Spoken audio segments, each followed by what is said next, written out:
안녕하세요. 아는 재미, 알아가는 재미. 게다가 골라듣는 재미까지 있는 자신만만 적용기술사 강사 김은숙입니다. 자, 오늘 우리가 102강 하고 있고요. 잔디에 관한 내용을 하고 있습니다.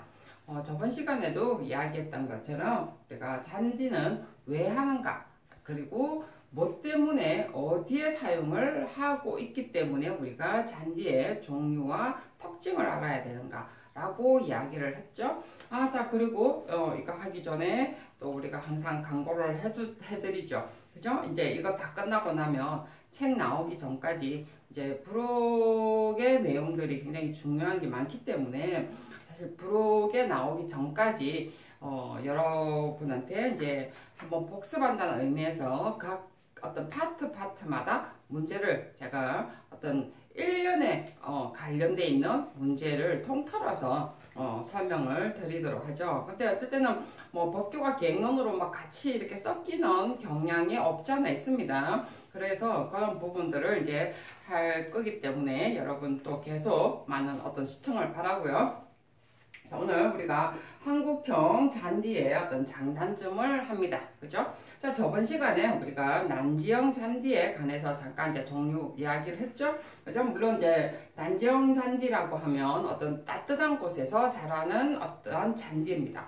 이제 대표적으로 우리가 한국형 잔디라고 했던 것처럼 여기에 보면 어떤 들잔디, 뭐 갯잔디, 뭐 고려잔디 전부 다 어떤 한국형 잔디라고 하고요. 그 다음에 조이시아, 그 다음에 버뮤다 크레스, 그죠? 그 다음에 이제 한지형 잔디 이러면 켄터키 블루, 벤터클래스 같은 경우는 종류가 굉장히 많다고 그랬죠? 그래서 그냥 벤터클래스 정도만 이름을 알아도 될 것 같아요. 그래서 켄터키 블루, 벤터클래스, 파인 헤스큐라든지 파인 클래스, 뭐 톨 헤스큐라고 하죠. 파인 헤스큐, 톨 헤스큐라고 하네요. 같은 헤스큐 종류예요, 그죠? 자, 그래서 그 다음에 페어리어 라이 클래스가 있습니다. 그래서 이제 앞에 이야기했던 것처럼 한국형 잔디, 난지형 잔디라고 했어요. 앞에 잠깐 또 이야기했던 것처럼 잔디의 종류를 알아야 되는 것은 사실 잔디의 종류라기보다는 사실 잔디에 어떤 난지형 잔디 특성이 있고 우리가 한지형 잔디의 특성이 있고 그렇게 함으로 해서 실제 어디다 사용하는가, 그리고 그 특징이 뭔가, 그리고 뭐 이야기했던 것처럼 이게 골프장 같은 경우는 실제로 또 곳곳마다 틀리죠. 그죠? 어떠한 9홀이나 18홀 같은 경우는 곳곳마다 어떤 사용하는 어떤 잔디가 틀리고요. 그 다음에 비탈면 같은 경우도 마찬가지죠. 그 앞에 환경적인 조건이라든지 아니면 경사도라든지 그 다음에 어떠한 우리가 시공 방법을 또 쓸 것이냐에 따라서 실제로 어떤 잔디의 종류가 틀리다고 했습니다. 자, 그랬는데 그래 종류가 또 틀린 것은 결국은 잔디의 어떠한 생육 특성 때문에 사실은 우리가 해야 되는 거죠. 그죠? 잔디의 생육 특성은 결국은 뿌리죠. 그죠? 뿌리로 잔디 짧은 게, 우리가 어떤 특성을 가지고 있냐. 물론 이제 잎도 사실은 특성을 가지고 있습니다. 왜냐하면 골프장 같은 경우에 그린 같은 경우는 잎하고도 관계가 사실은 또 있죠. 그래서 유지 관리할 때도 뿌리하고 잎하고 두 개 다 중요하기는 생각해요. 근데 가장 우리가 중요한 것은 뿌리 가지고 실제 흙을 잡아주느냐가 비탈면에서 또 관건이죠. 그래서 우리가 한국형 잔디 우리가 잘 알다시피 일단은 장점으로 본다면은 그죠? 이거 포복형이라고 그랬죠? 포복형이라는 것은 말 그대로 땅 위에서 뭐 이렇게 된다고 봐야 되겠죠? 뿌리 잎이 나는데 땅 위에서 기는 어떠한 잔디라고 그래서 땅 위에서 기는, 그죠? 그리고 뿌리에서도 싹이 돋고 그 다음에 줄기에서도 또 싹이 돋고 또 뿌리가 나고 이런 것을 우리가 포복형이라고 해요. 그래서 이렇게 잔디 떼장을 딱 따갖고 오면 실제로 이렇게 잘 안 떨어지죠. 떼장을 뜨기 좋은 것은 이렇게 주로 포복형 같은 경우가 있고요. 그 다음에 물론 이제 분열로 이렇게 번식하는 경향도 있습니다. 분열 같은 경우도 사실은 잔디 떼장을 잘 떠오긴 떠오죠. 근데 분할이라든지 뭐 가로경 이런 말도 있는데 사실은 가로경도 사실은 거의 분할이에요. 그래서 주로 씨앗으로서 먼저 번식을 하는 경향이죠. 그죠? 그래서 뿌리에서 잎이 나고, 그 다음에 또 거기에서 또 계속 번식을 하게 되는 어떤, 근데 최초 뭐라고 하죠? 모체는 일단은 씨앗이라는 거죠. 그래서 서양 잔디는 떼짱 뜬다라는 말을 잘 안 쓰죠. 씨를 뿌린다라는 개념이죠. 그죠? 그래서 한국 잔디 같은 경우는 이렇게 포복경이기 때문에 우리가 떼짱을 떠갖고 오는 경우죠. 그래서 이제 우리가 잘 아는 것처럼 장점은요, 이렇게 공원이나 정원, 골프장 같은 경우는 사람이 잘 다니지 않는 라프라든지 이런 곳에 우리가 쓰게 되는 거죠. 가쪽에. 그죠? 그래서 이런 곳에 용도가 높고, 자, 왜 그러냐면은 번식이나 내근성, 그리고 내다합성.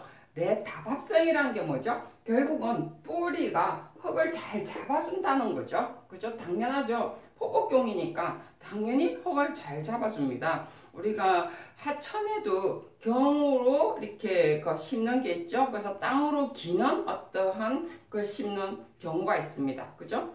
그런 경우는 침식 방지용이죠. 결국은 침식 방지라는 것은 흙을 잘 잡아주기 때문에 그렇죠. 뿌리가 흙을 잘 잡아주기 때문에 그런 거죠.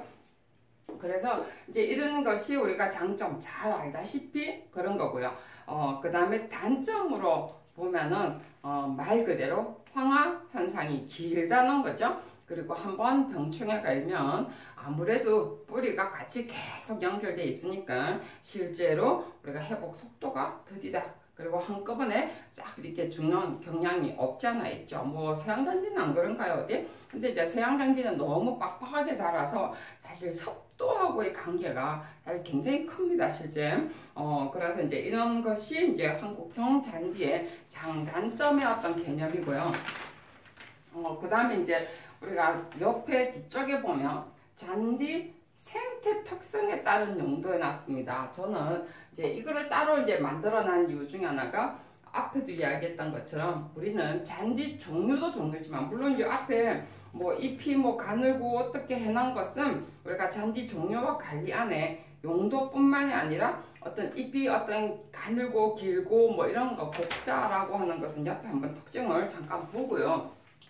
그늘에 강하다 뭐 이런 것 정도는 그 그늘에 강하다라고 하는 것은 주로 어디다 쓸 것인가 생각을 해보면 되죠. 그죠? 우리가 그 비탈면 같은 경우는 주로 이제 그늘이 많은 곳이 있으니까 이제 그런 곳에 많이 사용을 하게 되죠. 자, 그 다음에 이제 우리가 당연히 이제 서양 잔디는 뭐 약간 그 반대였던 경향도 없지 않아 있죠. 주로 이제 그 한지형 잔디 같은 경우는 앞에 이야기했던 것처럼 분할로 번식을 하는 경향, 분할로 번식을 하죠. 그래서 떼짱 떼기가 좀 힘들다라고 했어요. 아니면 여기에 말했던 것처럼 뭐 가로경이라는 단어도 사실은 거의 같다라고 보시면 돼요. 저는 가로경이 왜 이런 단어를 썼는지는 모르겠지만 우리가 분할이라는 단어를 더 많이 쓰죠, 사실은. 그래서 관목 우리가 야생화 같은 경우는 몇 분할 이러잖아요, 그죠? 그래서 이제 거의 분할이라는 단어를 많이 쓰는데 어떤 곳에는 가로경이라 써놨더라고요. 그래서 이제 그런 부분하고 그 다음에 앞에 이야기했던 것처럼 어떤 병충해에 강하다라든지 그 다음에 잎이 가늘다 아니면 골프장에 잘 쓴다 이런 종류 정도는 여러분들이 잎이 왜 그린에 쓰는가 라는 것을 여러분들이 이해를 해볼 필요가 있겠죠. 그래서 이 잔디는 꼭 그 그린에 쓴다라는 개념이 아니에요, 여러분. 잎이 가늘고 아주 부드럽기 때문에 우리가 그를 쓴다라는 거죠. 그죠? 자, 그 다음에 이제 우리가 요 앞에 잔디 생태입니다. 잔디 생태에 따라서 용도입니다. 그죠? 자, 우리가 지금 아까도 이야기했지만 잔디의 어떤 생태라는 것이 결국은 뿌리가 어떻게 번식을 하고 그 다음에 앞에 잎이 어떻느냐, 가늘고 섬세하냐, 아니면 두껍고 두꺼우면 아무래도 거칠겠죠? 그래서 잎의 어떠한 연맥이라든지 그 다음에 길이라든지 이제 이런 것의 어떠한 형태, 그 다음에 요구도가 있죠. 환경의 어떠한 요구도, 관리 이런 걸 보고 우리가 관리 요구도라고 하죠. 관리 요구도가 결국은 이거하고 같이 가기는 가요. 전부 다 상태하고 같이 가겠죠. 자, 이제 그렇게 하면서 이제 우리가 내용들이 뭐였죠? 사용이 이것도 그냥 공부하지 마시고요. 사용이 많은 곳이라는 것은 뭐죠? 사람들이 많이 다닌다. 그러므로 해서 우리가 많이 이렇게 밟아도 잘 자라야 되겠죠. 그죠? 그리고 막 짓물리면 안 되잖아요. 그러면은 잎이 아무래도 연맥이 넓든지 아니면은 두껍든지 아니면 약간 거친 맛이 나든지 관리 요구도가 그렇게 많으면 안 되겠죠. 그래서 사용 용도가 많은 곳은 관리 요구도가 보통 낮은 곳 정도의 어떠한 잔디를 써야 된다는 거죠. 그래서 우리가 지금 버뮤다 그래스 같은 경우는 우리가 관리 요구도가 중간이라고 해놨어요. 그죠? 자, 그래서 버뮤다 그래스 같은 경우는 실제로 우리가 말 그대로 버뮤다라는 것 자체가 그 해안 지역에 잘 자라는 정말 염해 지역에도 염해에 강한 어떠한 느낌이 들죠. 버뮤다 삼각형의 어떤 느낌이죠. 그죠? 그래서 약간 뒤에 보면은 앞에 여기는 저는 다 안 실었습니다만은 우리가 염해에 약간 강한 것이 버뮤다 그랬습니다. 우리가 관리 요구도가 높다라고 하는 것은 사용이 많은 곳에 사용을 하면요. 관리 요구도가 높아서 사용하기가 힘들다는 거죠. 근데 페레리얼 라이크레스 같은 경우는 실제로 관리 요구도가 높기 때문에 다른 거는 좋은데도 불구하고 우리가 사용이 많은 곳에는 조금 자제하는 편이 낫겠죠. 그 다음에 이제 푸른색 지속, 정말해서 겨울에도 오랫동안 푸른색 지속인 것은 결국은 한지형이겠죠. 그죠? 그런 것은 그러면서 또 관리 요구도가 낮다 이러면은 주로 이제 그 비탈면 산지 쪽에 이런 쪽으로 가야 되는데 푸른색 짙으면서 관리 요구도가 낮은 것은 그렇게 없네요. 그러고 보니까 다 관리 요구도가 켄터키 블루, 그 다음에 페레리얼 라이 같은 경우는 일단 관리 요구도가 높아요. 그죠? 그러면서 이제 일단 푸른색 지속은 다 한지형 잔디의 어떠한 개념입니다. 자, 그 다음에 그늘이 많은 곳에 사용을 하긴 하는데 파인헤즈큐나 조이시아, 그 다음에 켄터키 블루는 그늘이 많은 곳에 사용을 하는데 사용을 했을 경우에 켄터키 블루 같은 경우는요 관리 요구도가 필요하다는 거죠. 정말해서 그게 밀도가 굉장히 촘촘하게 자라는 어떤 경우예요. 그러니까 잎을 뿌렸을 때 좀 잎이 연맥이 아주 가늘고 촘촘하게 어떤 자라기 때문에 실제로 이렇게 관리 요구도 정말 섭개가 많이 낀다든지 병충해가 낄 확률이 높다는 거죠. 자, 그런 개념으로 여러분들이 보셔야 됩니다. 그 다음에 이제 염해 잠기는 곳에 주로 뿌리는 것은 우리가 톨헤스교술, 그리고 아까 이야기했죠. 버뮤다. 염해가 조금 있는 곳에는 톨이나 버뮤다 그래스를 쓰는데, 자, 이거는 거의 다 이제 중간입니다. 아니면 중간 아니면 뭐 낫겠죠, 실제로. 그래서 이제 염해 강하다는 소리죠. 그죠? 정말 사용이 많은 곳에는 좀 다발이 많이 있어도 뿌리가 잘 잡아주는 어떤 개념. 그래서 조이시아나 버뮤다가 대표적이고요. 페레리얼 라이 같은 경우도 대표적이고, 푸른색이 지속된다는 것은 어쨌든 한지형 잔디의 어떤 개념인데 켄터키, 그 다음에 페레리얼, 그 다음에 버뮤다 그래스. 근데 그 중에 켄터키나 페레리얼 라이 그래스 같은 경우는 관리 요구도가 필요하다는 거죠.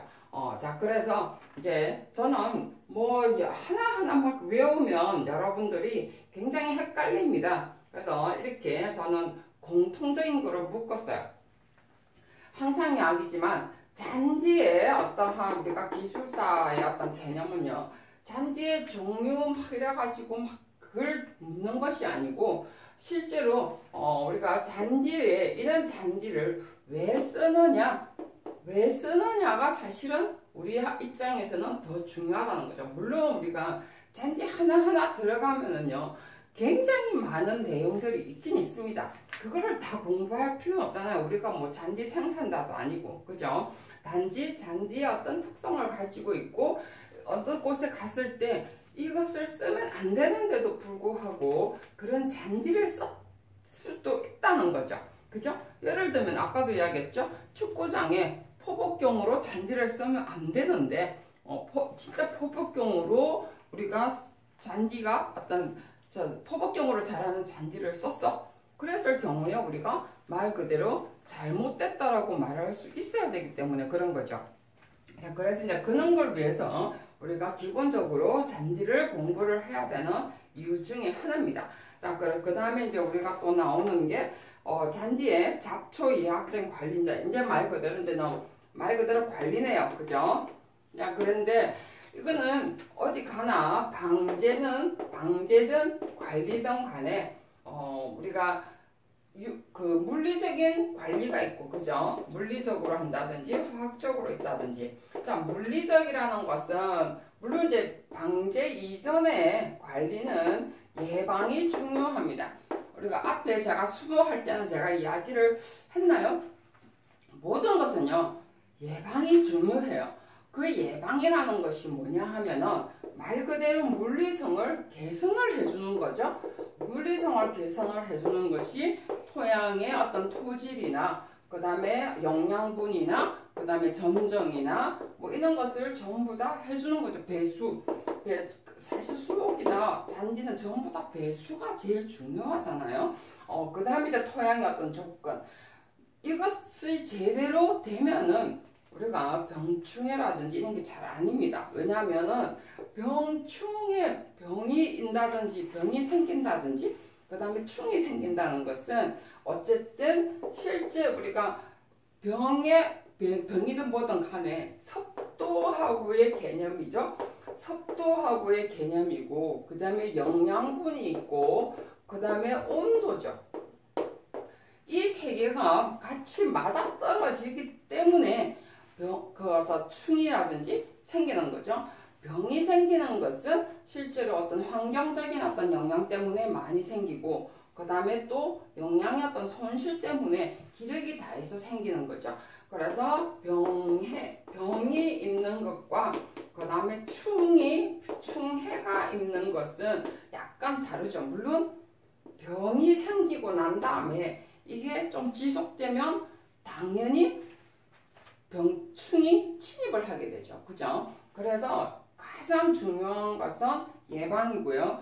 그 다음에 방제를 해줄 때, 문제가 생겼을 때 방제를 해주는데 또 가장 좋은 것은 물리적인 방제. 정말에서 앞에 이야기했던 것처럼 섭도나 영양, 그 다음에 어떤 온도는 어쩔 수 없겠죠. 그죠? 온도는 뭐 우리가 조절할 수가 없으니까 뭐 실내 뭐 온실 같으면 모를까 섭도와 어떤 영양, 토양 상태, 배수 상태 이런 것을 조절해 주는 것이 물리적인 거고 자 이런 조건을 다 맞춰줬는데 충은 금방 없어지지 않겠죠. 자 그렇기 때문에 화학적 방제까지 때로는 겸해야 됩니다. 자 그래서 우리가 화학적 방법 하면서 접촉성의 제초 정말에서 확 뿌려서 이 약이 표면에 붙어서 병을 직접적으로 죽이는 방법, 그죠? 그 다음에 이행성 제초, 이 토양 안에 들어가서 서서히 뿌리가 흡수를 함으로 해서 자체 내에서 균을 방지하는 방법이죠. 그래서 이 안에 내용들이 쭉 있습니다. 저는 뭐 솔직히 화학적 방제에 약품을 까지 위하라 소리는 안 해요. 왜냐면 우리가 그 가서 보면요 농약상에 가면 뭐 다 이야기하면 이야기 주는데 근데 뭐 그거 모르면 또 문제가 되니까 그죠? 이렇게 수화제가 있고 유제가 있다라는 것 정도 우리가 아시면 될 것 같고요. 여러분 공부 더 하시고 싶으면 여러분들이 내용을 찾아보면 있습니다. 우리가 수목의 관리, 잔디의 관리하면서 방제의 어떤 내용 하면요. 매돌달에 뭐 뿌리고 매돌달에 몇 뿌리고 다 나옵니다. 자 우리가 뭐 그것까지 공부하고자 하는 것은 여러분 마음이고 자 저는 이 정도까지 하고요. 그 다음에 이제 잔디의 병충해 종류 및 방제입니다. 자, 이제 이런 것도 시험에 꽤나 나옵니다. 병충해 종류를 쓰고 방제 방법을 쓰라 나오거든요. 자, 근데 이제 이것도 전체적인 어떤 맥락을 이해해야 여러분들이 답을 더 쓰기가 좋다는 거죠. 책에는 조금 뭐 이렇게 뭐 라지 패치가 어떻고 녹병이 어떻고 뭐 이렇게 나오는데 저는 그거는 어쩔 수 없이 적어놓은 거고 뭐 저는 이거를 여러분들이 뭐 외워서 써라 라고 말하고 싶진 않아요. 저 못 외워요. 단지 어떤 현상일 때 어떤 모습이 나타난다 라는 것만 제가 설명을 드릴 수 있겠죠. 그죠? 자, 요거는요 다음 시간에 하고, 오늘은 잔디의 이해학적인 잡초의 이해학적인 관리에 관한 내용을 했습니다. 다음 시간에 뵙도록 하겠습니다. 수고하셨습니다.